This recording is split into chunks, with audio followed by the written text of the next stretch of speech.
एक समय की बात है। पंजाब शहर में एक छोटा सा परिवार रहता था।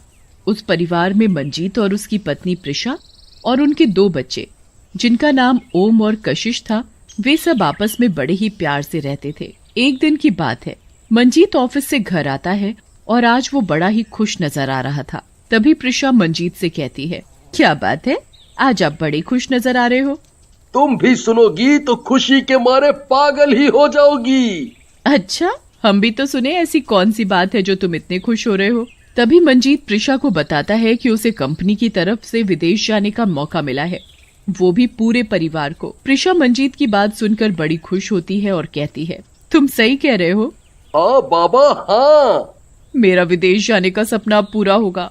मेरा सपना था कि मैं भी विदेश जाऊं, पर कभी मुझे मौका ही नहीं मिला, पर अब मेरा ये सपना पूरा होगा। तभी मंजीत कहता है, अब सपना ही देखती रहोगी या सपने से बाहर भी आओगी। क्या करूं, बात ही इतनी खुशी की है कि मुझसे रहा ही नहीं जा रहा। तभी मंजीत प्रिशा से कहता है, अच्छा सुनो, हमें 2 दिन बाद ही निकलना है और तैयारियां भी करनी है, पैकिंग करनी है, बच्चों का सामान भी लेना है। तभी बच्चे भी अपने कमरे से निकलकर अपने पापा से कहते हैं, ये हम भी जाएंगे विदेश। मैं तो अपने सब दोस्तों को बताऊंगा कि मैं विदेश जा रहा हूँ। तभी मंजीत बच्चों से कहता है, ठीक है बता देना। चलो अब जल्दी से खाना खाकर सो जाओ, कल हमें शॉपिंग करने भी जाना है। फिर बच्चे शोर मचाते हुए कल हम शॉपिंग करने जाएंगे और वो खाना खाकर सो जाते हैं। और अगले दिन मंजीत, प्रिशा और बच्चे शॉपिंग के लिए निकल जाते हैं। प्रिशा मंजीत से कहती है, शॉपिंग भी पूरी हो गई, बच्चों का सामान भी ले लिया, अब घर चलते हैं। हाँ चलो घर चलते हैं, कल सुबह की फ्लाइट है, हमें टाइम से निकलना पड़ेगा। और सब लोग घर जाकर सो जाते हैं। अगली सुबह मंजीत प्रिशा को जगाता है और कहता है, तुम सब सोते ही रहोगे या उठोगे भी? 4 बज चुके हैं और 9 बजे की फ्लाइट है, हमें समय से पहुंच जाना चाहिए, नहीं तो हमारी फ्लाइट छूट जाएगी। हाँ ठीक है, तुम तैयार हो जाओ, मैं बच्चों को तैयार कर देती हूँ। और फिर मंजीत, प्रिशा, बच्चे सब लोग तैयार होकर एयरपोर्ट पर पहुँच जाते हैं। और फिर वो सभी लोग फ्लाइट में बैठ जाते हैं और उनकी फ्लाइट कनाडा जाने के लिए तैयार हो जाती है और वो कुछ ही घंटों में कनाडा पहुँच जाते हैं। कनाडा पहुँचकर मंजीत कहता है, लो हमें लेने के लिए गाड़ी भी आ गई और अब हम थोड़ी देर में कंपनी की तरफ से मिले घर में पहुंच जाएंगे। लीजिए आपका घर आ गया। और सभी लोग घर में चले जाते हैं। फिर मंजीत सभी से कहता है, ऐसा करो तुम सब फ्रेश हो जाओ, फिर साथ में मिलकर खाना खाएंगे। सभी लोग फ्रेश होकर हॉल में खाना खाने चले जाते हैं। मंजीत, प्रिशा और बच्चे जब खाना खा रहे होते हैं तो प्रिशा को ऐसा लगता है जैसे और कोई भी है उस हॉल में, और वो मंजीत से कहती है, मुझे ऐसा क्यों लग रहा है जैसे इस हॉल में कोई और भी है। क्या प्रिशा, तुम भी कैसी बातें कर रही हो, यहाँ भला कौन हो सकता है। चलो अब सोने चलते हैं, बच्चे भी थक गए होंगे। फिर सभी लोग अपने अपने कमरे में सोने चले जाते हैं। और रात को जब घर के सभी लोग सोए हुए थे, तभी प्रिशा को किचन से कुछ अजीब सी आवाजें आती हैं। तो प्रिशा किचन में जाकर देखती है तो वहाँ उसे कोई नजर नहीं आता, पर उसे ऐसा लगा जैसे मानो अभी अभी कोई किचन से गया हो। फिर वो चुपचाप आकर अपने कमरे में सो जाती है। और अगले दिन प्रिशा मंजीत से कहती है, मंजीत मुझे यहाँ कुछ ठीक सा नहीं लग रहा। प्रिशा तुम भी पता नहीं क्या क्या सोचती रहती हो, ये तुम्हारा वहम है और कुछ नहीं। प्रिशा मंजीत की बात सुनकर कुछ नहीं बोलती। तभी मंजीत प्रिशा से कहता है, सुनो मुझे ऑफिस के काम से जाना पड़ेगा, तुम अपना और बच्चों का ध्यान रखना।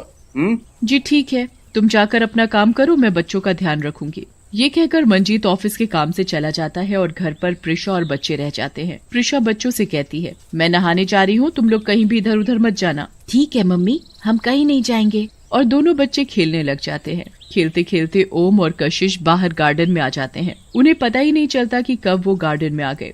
तभी उन्हें एक आंटी दिखाई देती है और वो बच्चों से कहती हैं, बच्चों तुम लोग अकेले अकेले खेल रहे हो, मुझे भी अपने साथ खिला लो। बच्चे उस अनजान औरत को देखकर डर जाते हैं और अंदर भाग जाते हैं। वो औरत और कोई नहीं, एक चुड़ैल होती है। तभी प्रिशा भी आ जाती है।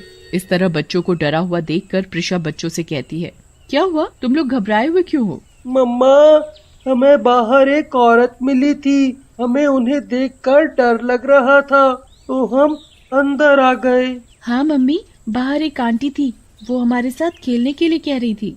तभी प्रिशा कहती है, कहाँ है वो औरत, जरा मुझे भी तो दिखाओ। फिर प्रिशा बच्चों के साथ बाहर चलकर देखती है तो उसे वहाँ कोई भी नजर नहीं आता। तो वो बच्चों से कहती है, कहाँ है वो औरत? मुझे तो यहाँ कोई भी नजर नहीं आ रहा। ये कहकर प्रिशा बच्चों से कहती है, अब तुम लोग अंदर चलकर खेलो, ऐसे अकेले बाहर मत निकला करो। प्रिया बच्चों को लेकर अंदर चली जाती है और चुड़ैल भी उनके साथ अंदर चली जाती है। तभी बच्चे प्रिशा से कहते हैं, मम्मी हमें भूख लगी है, जल्दी से पास्ता बना कर ला दो। ठीक है, अभी 10 मिनट में बना कर लाती हूँ। और फिर प्रिशा बच्चों के लिए पास्ता बनाकर ले आती है और वो बच्चों से कहती है, लो बच्चों, तुम्हारा गर्मा गर्म पास्ता। बच्चे जैसे ही पास्ता खाने लगते हैं तभी कशिश कहती है, ओम भैया मैं अभी आई। ये कहकर कशिश अपने कमरे से अपना बैग लेने चली जाती है। चुड़ैल चुपके से कशिश का पास्ता खा लेती है। तभी वो वापस आकर देखती है कि उसके प्लेट में तो पास्ता ही नहीं है। ओम भैया, आपने मेरा सारा पास्ता खा लिया। नहीं, मैंने तुम्हारा पास्ता नहीं खाया, अभी प्लेट में ही तो था। तभी प्रिशा दोनों बच्चों के झगड़े की आवाज सुनकर उनके पास आती है और कहती है, क्या हुआ, तुम दोनों झगड़ा क्यों कर रहे हो? मम्मी, ओम भैया ने मेरा सारा पास्ता खा लिया। अरे क्या हुआ, खा लिया तो मैं और बना दूंगी। पर मम्मी, मैंने तो कशिश का पास्ता खाया ही नहीं। प्रिशा बच्चों की बात सुनकर हैरान हो जाती है और शाम को जब मंजीत घर वापस आता है तो प्रिशा मंजीत को बच्चों के साथ हुई पास्ता और औरत वाली बात बताती है। देखो, मुझे यहाँ कुछ ठीक नहीं लग रहा। मैंने पहले भी तुम्हें बोला था पर तुमने मेरी बात नहीं मानी। प्रिशा, तुम बेकार में ही परेशान हो रही हो, ऐसा कुछ नहीं है। अच्छा, अब मैं सोने जा रहा हूँ, वैसे भी आज बहुत थक गया हूँ। और ये कहकर मंजीत सोने के लिए चला जाता है। उसे लेटते ही नींद आ जाती है। उधर प्रिशा और बच्चे भी खाना खाकर सो जाते हैं। तभी आधी रात को मंजीत की आंख खुलती है तो वो देखता है कि किचन से कुछ आवाजें आ रही होती हैं। वो किचन की तरफ जाकर देखता है कि एक चुड़ैल खाना खा रही है तो वो जोर से चिल्लाता है। तभी चुड़ैल मंजीत से कहती है, मुझसे डरो मत, मैं तुम्हें कुछ नहीं कहूंगी। तुम कौन हो और मैं कैसे मान लूं कि तुम मुझे कुछ नहीं कहोगी? मेरा नाम महिमा है, मेरा यकीन मानो, मैं तुम्हें कुछ नहीं करूंगी। मंजीत की आवाज सुनकर प्रिशा और बच्चे भी आ जाते हैं और वहाँ पर चुड़ैल को देखकर डर जाते हैं और कहते हैं, चुड़ैल, तुम यहाँ हमारे घर में कैसे? मैं यहाँ 2 साल से भटक रही हूँ। जब मुझे पता चला कि तुम लोग भारत से आए हो तो मेरी खुशी का ठिकाना नहीं रहा। मंजीत चुड़ैल की बात सुनकर कहता है, मैं कुछ समझा नहीं। चुड़ैल मंजीत और प्रिशा को अपने साथ हुई घटना के बारे में सब बताती है। मैं यहाँ अपने माँ बाप के लिए पैसे कमाने आई थी। मेरे माँ बाप बहुत ही गरीब थे। मैं अपने माँ बाप को हर वो खुशी देना चाहती थी जिसकी उन्हें जरूरत थी, पर यहाँ मेरी मौत हो गई। तुम्हारी मौत कैसे हुई? एक रात की बात है, मैं ऑफिस से काम खत्म करके अपने घर जा रही थी।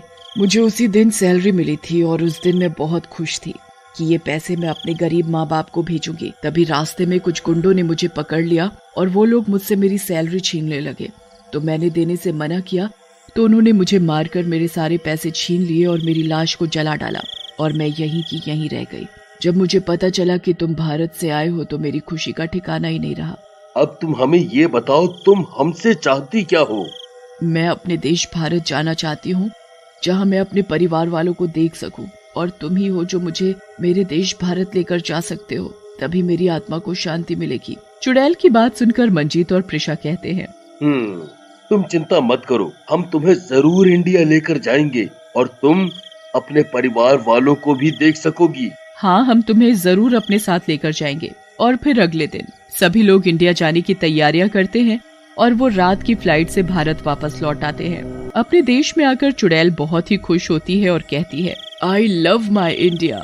हाँ, सही में अपना देश अपना ही होता है।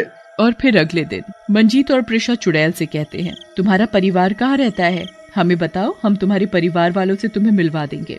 चुड़ैल मंजीत और प्रिशा को अपने घर का पता बताती है तो प्रिशा और मंजीत कहते हैं, ठीक है, कल ही हम जाकर तुम्हें तुम्हारे घर वालों से मिलवा देंगे। चुड़ैल बहुत खुश होती है। उसकी तो खुशी का ठिकाना ही नहीं था कि वो अपने परिवार वालों से मिलेगी। कल हम किसी पंडित जी से मिलकर चुड़ैल का सही तरीके से अंतिम संस्कार करवाएंगे जिससे कि उसकी आत्मा को शांति मिल सके। बात तो तुम्हारी बिल्कुल सही है। और अगले दिन मंजीत और प्रिशा चुड़ैल को उसके बताए पते पर लेकर जाते हैं और चुड़ैल के माँ बाप से मिलते हैं और उन्हें चुड़ैल के बारे में सब बताते हैं कि वो उनकी बेटी है।